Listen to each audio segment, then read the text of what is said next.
Salut les gars, j'espère que vous allez tous très bien. Et oui, au vu du titre de la vidéo, vous savez de quoi on va parler. On va parler du MyForex Funds et de ce qui s'est passé. Alors, de ce qu'on peut comprendre, c'est que le Canada et les États-Unis ont décidé de travailler ensemble pour éteindre MyForex Funds.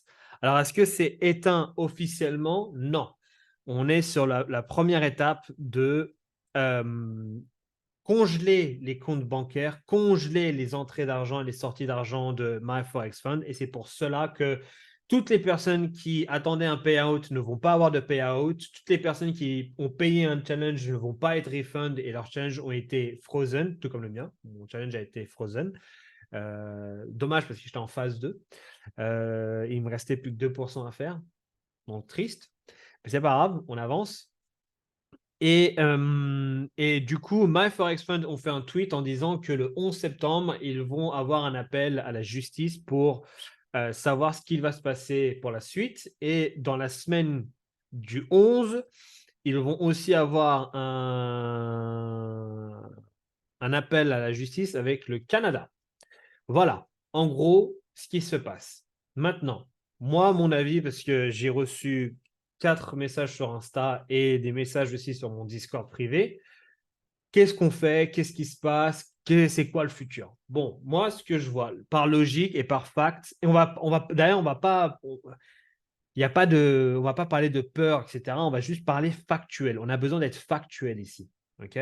On n'a pas besoin d'être émotionnel. Pour commencer, on a le Canada et l'US. Les deux ont décidé de travailler ensemble pour éteindre MyForex Fund, qui est le top 3 des propres firmes, voire top 2 avec FTMO. Okay. Ils ont décidé de éteindre. Maintenant, toutes ces recherches judiciaires ne vont pas prendre une semaine, 2 semaines, 3, un mois, vont prendre, je pense, à mon avis, de mon humble avis, 1 an, voire plus. D'accord? Pourquoi?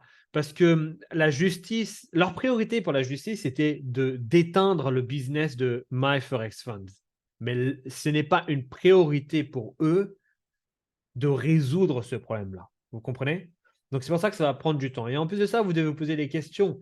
Quand vous allez à la justice, vous êtes à nu devant la justice. Donc, ils vont vous poser beaucoup de questions. Ils vont vous poser le KYC, combien de clients vous avez, c'est quoi vos bank details, c'est qui le broker que vous utilisez, combien d'employés vous avez, comment fonctionne le système de payout, comment fonctionne le système avec votre fake, vous savez, le fake compte chez MyForex Fund, comment ça marche, le e-book, le b-book et aussi le technology provider. Qui vous donne la liquidité? Et ça, l'US, Canada et même l'UK n'aiment pas trop ça. Ils n'aiment pas le côté où il n'y a aucune régulation. C'est comme les cryptos. Hein.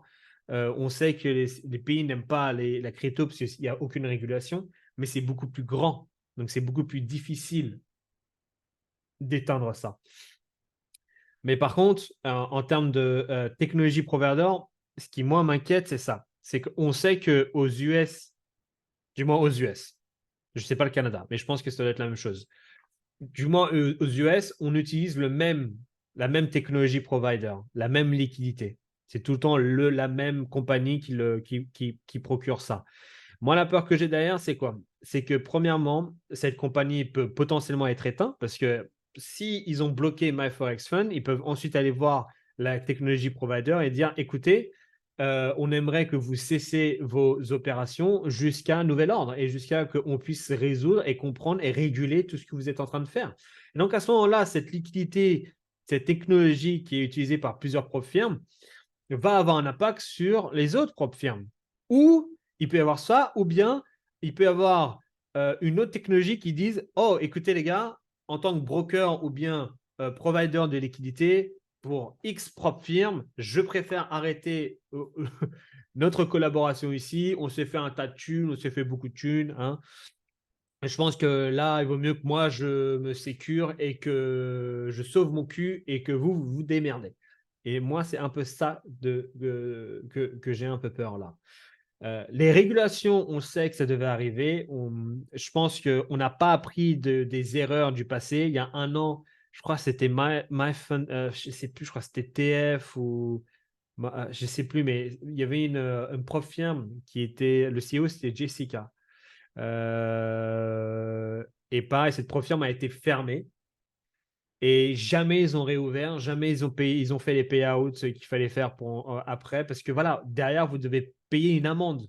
Et cette amende-là va coûter beaucoup trop cher pour que ensuite vous vous retrouvez à devoir payer les payouts et rembourser tous les challenges. Donc, il y a des chances que si vous êtes funded là-bas ou vous passez un challenge, vous ne revoyez pas cette thune-là. Et ce n'est pas moi qui crée de la peur, c'est moi être factuel. D'accord? Donc, moi maintenant, l'étape 2. Le conseil que je donnerais si vous deviez créer une propre firme, déjà de 1, renseignez-vous, parce que ça, c'est le travail le plus chiant et c'est le travail le plus ennuyant. C'est tout ce qui est juridique, tout ce qui est administratif. Et au jour d'aujourd'hui, on veut la simplicité. Donc, trouver une personne légale qui puisse faire toutes ces recherches-là et que vous puissiez ouvrir une propre firme dans le bon pays. Moi, je suis en Angleterre, impossible que je le fasse ici. Mais par exemple, FTMO est à Prague, eux, ils sont beaucoup plus sécures parce que sûrement, ils ont des normes judiciaires un peu plus flexibles que le Canada et l'Angleterre, et l'US.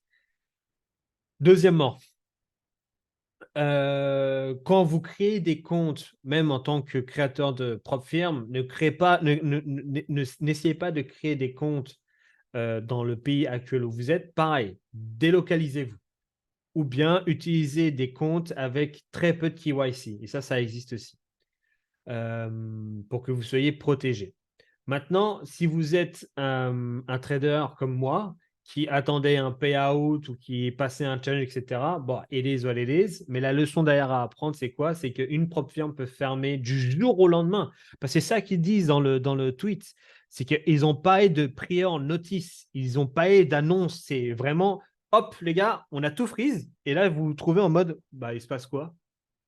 Et là, vous appelez, vous devez taper sur le numéro 1 pour accéder à la justice, taper numéro 2 pour parler à quelqu'un au support. Et là, hop, vous êtes là en mode, ah ouais, bah, du coup, mes comptes sont frozen. Bon, bah, il va falloir que je dise ça aux millions de traders funded. Vous voyez? Donc, du jour au lendemain, vraiment, ça peut partir. Et c'est là où c'est très important déjà de 1, quand vous faites des propres firmes et que vous passez des challenges, etc., ne laissez pas de buffer. Prenez le buffer. OK? Withdraw, prenez tout le payout à chaque fois que vous pouvez.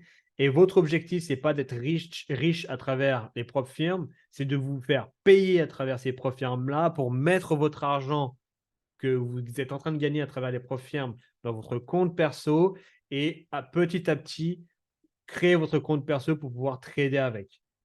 J'ai l'impression un peu qu'on avait fait il y a 5 ans ou 6 ans de ça, quand FTMO et tout ça ont été créés, on a fait un bond phénoménal de pauvres à très riches. Et là, on est en train de maintenant revenir à une norme, un peu une normalité où c'était beaucoup trop malsain en fait. Beaucoup trop de gens devenaient riches beaucoup trop rapidement. Et là, on revient dans un truc un peu plus sain. Potentiellement, il va falloir réfléchir aussi à avoir une vie sans les propres firmes. Et c'est pour ça que là, votre objectif, c'est de ne pas perdre de temps, trader autant que vous pouvez, apprenez à trader le plus rapidement possible. Et ensuite de ça, quand vous êtes funded, prenez le maximum de payout et mettez cet argent-là de côté, mais ne pensez pas que vous êtes millionnaire à travers les propres firmes parce qu'on peut voir que du jour au lendemain, vous pouvez avoir, je crois, le max funded chez MFF, c'est 600K. Donc là, vous pouvez passer de 600K à 0. Vous voyez? Ce qui est assez ouf derrière. Donc, ouais, donc là, je crois que j'ai dit tout ce qu'il fallait dire. La dernière chose, c'est qu'on a un peu aussi oublié le côté long terme en termes de trader. On n'est pas là pour faire du hobby, c'est pas un hobby. On est là pour créer un track record. Et ça, je vais faire une vidéo un peu plus tard parce que j'ai un site web qui permet de faire ça maintenant. Et j'étais présent pendant le lancement du site web et du projet. Donc, je vais peut-être en parler de ça dans une prochaine vidéo. Mais moi, j'ai envie de dire dans les commentaires, dites-moi C'est lequel des profils qui va se fermer après?